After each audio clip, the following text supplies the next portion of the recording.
Bonjour et bienvenue dans 1000 vies dans une vie. Je m'appelle Mathilde, je suis docteure en pharmacie et coach santé, cofondatrice du laboratoire Olis, maman d'un petit garçon de 4 ans et passionnée de santé, de nutrition, de bien-être et de développement personnel. Dans ce podcast, mon objectif est de proposer en toute sincérité, humilité et bienveillance des clés à toutes les femmes pour leur permettre de vivre pleinement, de s'épanouir à chaque étape de leur vie et de ne renier aucun de leurs idéaux. En bref, de vivre 1000 vies dans une vie et en pleine forme. Au menu, des conseils, des éclairages et des pistes pour que chacune d'entre vous puisse prendre pleinement conscience de ses potentiels, de ses besoins et que vous puissiez devenir l'actrice principale de votre vie, de votre santé et de votre bien-être. Allez, c'est parti pour un nouvel épisode.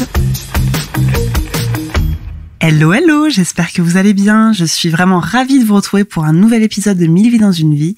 Et aujourd'hui, on va parler du sommeil. On va essayer de balayer vraiment ce qu'est le sommeil, à quoi il sert, quels sont ses rôles pour notre santé et de faire un petit état des lieux de ce pilier, j'allais dire, de notre santé qui est trop souvent mis de côté. Alors pourquoi faire un focus sur cet épisode sur le sommeil ? En introduction, je voulais vraiment, vous sensibiliser sur ce pilier de santé. Le sommeil, c'est quelque chose vraiment qui est hyper important pour notre capital santé, pour notre bien-être. Je vais pas vous faire un dessin, je pense qu'on sait tous que quand on dort mal, on va pas bien, on est un peu fatigué, on est irritable, on n'a pas les idées claires.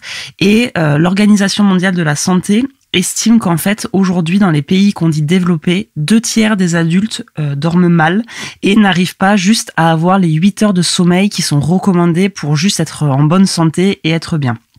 Pire que ça, en France, on estime que ces 50 dernières années, nous avons perdu jusqu'à 1h30 de sommeil. Donc, on va pas trop s'attarder sur le pourquoi, si je vous parle des écrans, si je vous parle du stress, si je vous parle d'un mode de vie qui est vraiment beaucoup plus, plus stressant, plus rapide. Dormir, c'est un peu vu comme une perte de temps. Et pourtant, dans cet épisode, je vais vous réexpliquer un peu qu'est-ce que c'est le sommeil, c'est quoi une nuit parfaite et surtout à quoi il sert dans notre santé et en quoi finalement prendre soin de votre capital sommeil, c'est vraiment la meilleure assurance vie pour à la fois le court, le moyen et le long terme. Allez, c'est parti. Alors, on va commencer par savoir un petit peu qu'est-ce que c'est finalement une nuit de sommeil idéale. Donc l'Organisation mondiale de la santé, comme je vous le disais, elle recommande de dormir 8 heures par nuit. Faut imaginer que une nuit complète, c'est un enchaînement de cycles de sommeil et que chaque cycle fait environ 1h30. Si vous voulez visualiser, souvent on prend l'image d'un petit train. Une nuit complète, c'est une locomotive qui est composée de différents wagons qui sont accrochés. On estime qu'environ il faut 4 wagons et 4 enchaînements de cycles pour avoir vraiment notre nuit de 8 heures, 4 fois 1h30, et que chaque wagon s'est décomposé finalement en cycle de sommeil lent et cycle de sommeil paradoxal. Alors, qu'est-ce que c'est le sommeil lent ? C'est vraiment la phase, sans rêve. C'est le sommeil de récupération physique. Ça dure environ entre 60 et 75 minutes sur un cycle de 90 minutes, un cycle complet. Et ça permet vraiment de vous reposer, de vous régénérer d'un point de vue physique. C'est là aussi où il y a les phénomènes de réparation tissulaire. C'est là aussi où vraiment on récupère de toute la fatigue de la journée. Quand on a eu cette phase de sommeil lent, ensuite, il s'enchaîne une phase qu'on dit de sommeil paradoxal. Donc là, typiquement, c'est le sommeil des rêves. C'est là où des fois, on peut avoir les yeux qui bougent, on peut bouger aussi d'un point de vue physique. Là, ça dure seulement souvent entre 15 et 20 minutes sur un cycle. Et c'est là où on a la partie de mémorisation, d'apprentissage. C'est là aussi où on se repose psychologiquement. C'est là où on digère en fait tout ce qui nous est arrivé dans la journée, tout ce qu'on a pu apprendre. Là aussi où quand des fois on a eu des disputes, quand on a été choqué par quelque chose, c'est là où ça se fait la digestion émotionnelle de notre journée et la digestion, sur la part mentale, psychologie. Donc, si je récapitule, vous avez donc, pour chaque cycle, un enchaînement de sommeil lent, le sommeil de récupération physique, environ 1 heure, 1h15. À ça s'ajoute un sommeil paradoxal, le sommeil des rêves, environ 15 à 20 minutes, et ça fait donc une durée environ d'1h30, et ça s'enchaîne jusqu'à 4 fois dans la nuit pour arriver à faire une nuit complète. Entre chaque cycle, normalement, il n'y a pas de réveil, c'est-à-dire que l'enchaînement se fait sur un mode qui est inconscient, et quand tout va bien, en fait, on attaque par un premier cycle, ensuite un deuxième, un troisième, un quatrième, et après arrive la phase de réveil. Deuxième point à comprendre sur le sommeil, c'est comment est-ce qu'on s'endort. Alors il faut savoir en fait que notre régulation du sommeil, elle est basée en fait sur une hormone qu'on appelle la mélatonine, qu'on nomme aussi l'hormone du sommeil, et c'est vraiment elle qui va nous donner un peu le go pour l'endormissement.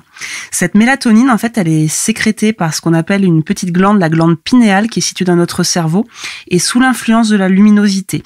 En fait, quand le jour commence à baisser, quand l'obscurité apparaît, notre rétine envoie un message à notre petite glande pinéale en disant attention, ça y est, il commence à faire nuit. Il serait peut-être temps de se mettre un petit peu au repos et de commencer un peu à lever le pied pour se préparer à aller faire un gros dodo.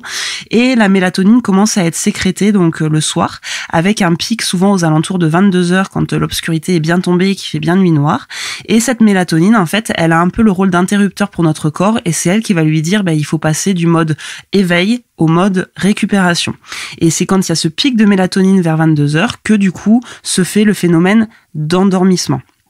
Alors, on va pas forcément parler des troubles du sommeil aujourd'hui, mais il faut savoir que qu'est-ce qui peut jouer sur cette mélatonine? Ça va être tout ce qui va être lumière bleue.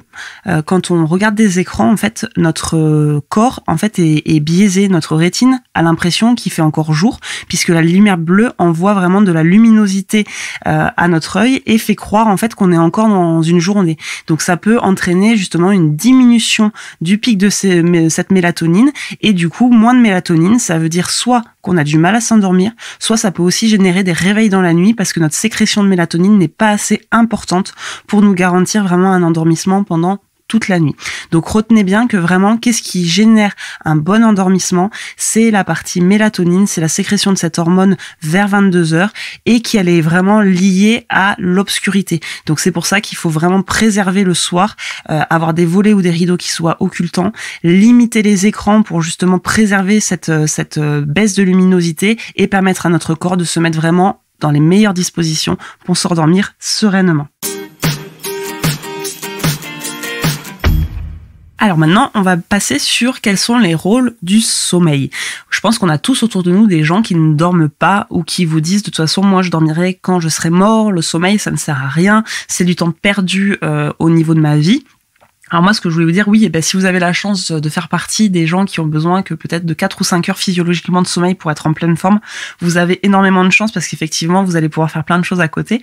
Mais que de façon générale, bien dormir, c'est loin d'être une perte de temps parce que ça permet de préserver sur le moyen, long terme et même court terme votre capital santé, votre bien-être. Parce que vivre longtemps, si du coup vous êtes fatigué, si vous avez vraiment des grosses conséquences de ce manque de sommeil sur votre quotidien, c'est pas idéal. Alors, tour d'horizon un petit peu des différents rôles du sommeil. Premier rôle, le rôle, on va dire, basique, fondamental, c'est ce qu'on va dire de recharger les batteries. Dormir, ça permet de récupérer physiquement et émotionnellement de sa journée. Quand on a eu une journée qui est stressante, quand on a une journée qui était épuisante d'un point de vue, j'allais dire aussi musculaire et émotionnel, ça permet vraiment de faire un reset et de pouvoir repartir le lendemain avec à nouveau des capacités physiques et morales qui sont rechargées.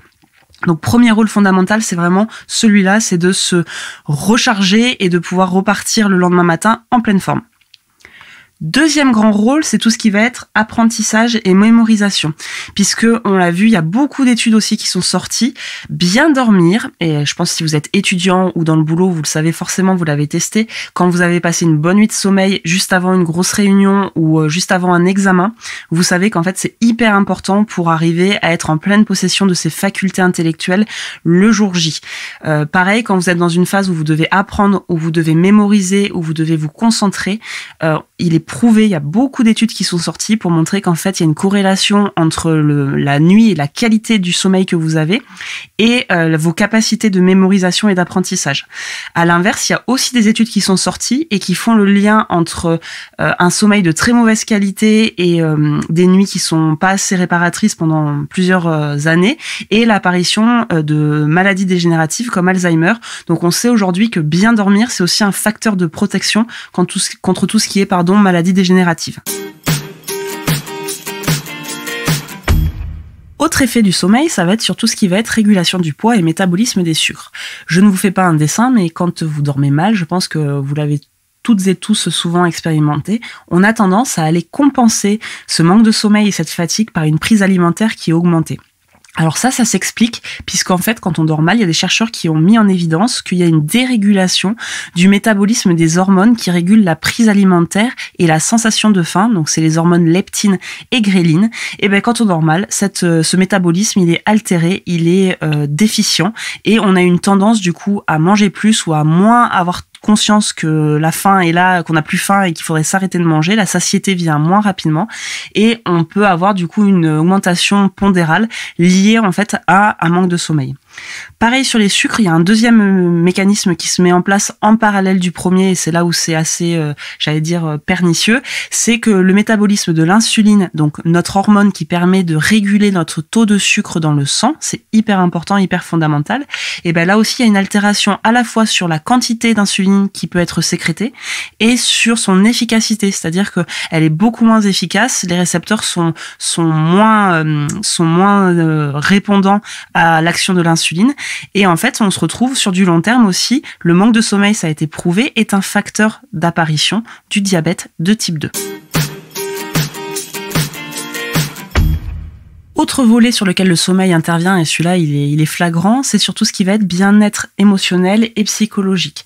Là aussi on l'a tous expérimenté, quand on est privé de sommeil, quand on a mal dormi, quand on n'est pas bien, on est hyper susceptible, on est à fleur de peau, on peut avoir des accès de colère, on peut avoir des accès de larmes, de tristesse, et c'est vrai que le sommeil c'est vraiment un des piliers de notre bien-être mental, émotionnel, psychologique.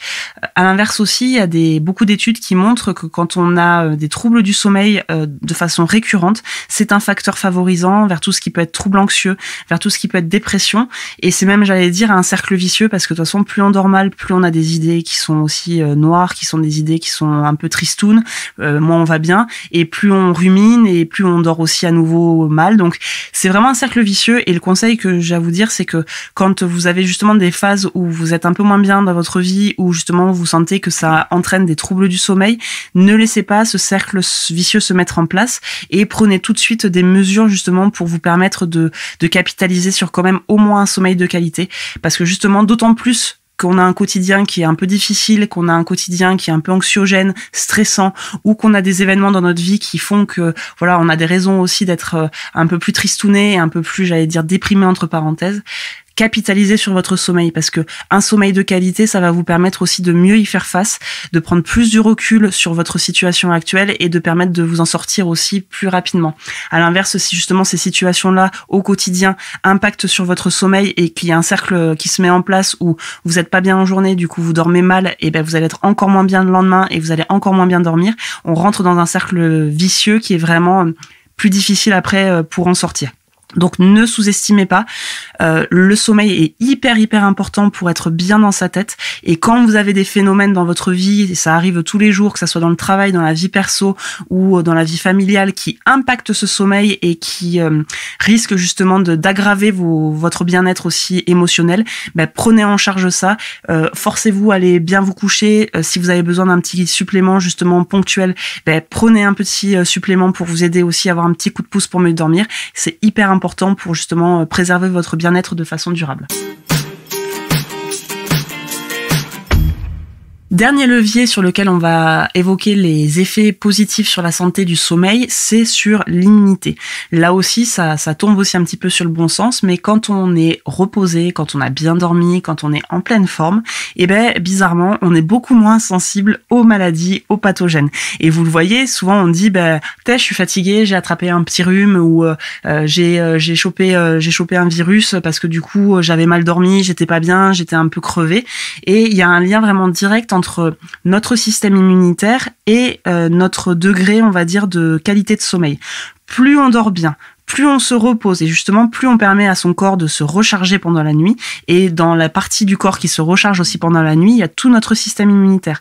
Donc le système immunitaire, c'est directement corrélé aussi à notre degré de repos, à notre qualité de sommeil et à la fatigue qu'on traîne. Donc si vous voulez, le premier geste, j'allais dire, pour éviter de tomber malade et pour rester, on va dire, efficace face à l'attaque d'un pathogène, que ça soit un microbe ou que ça soit un virus, c'est de préserver votre sommeil. Donc si vous ne voulez pas être malade, si vous voulez rester le plus en pleine forme possible, dormez. Les études ont montré que plus on est reposé et plus on a un sommeil de qualité, et plus nos défenses immunitaires sont efficaces. Voilà, c'est tout pour aujourd'hui. J'espère que cet épisode sur le sommeil vous a plu. Si vous avez des questions, besoin de compléments d'information, je suis toujours à votre disposition. Donc sur Instagram, vous m'envoyez un petit DM, je vous répondrai avec plaisir, ou par mail à l'adresse hello@laboratoire.ulysse. D'ici là, je vous souhaite une très belle fin de journée et surtout prenez bien soin de vous et de votre sommeil. À bientôt, ciao ciao.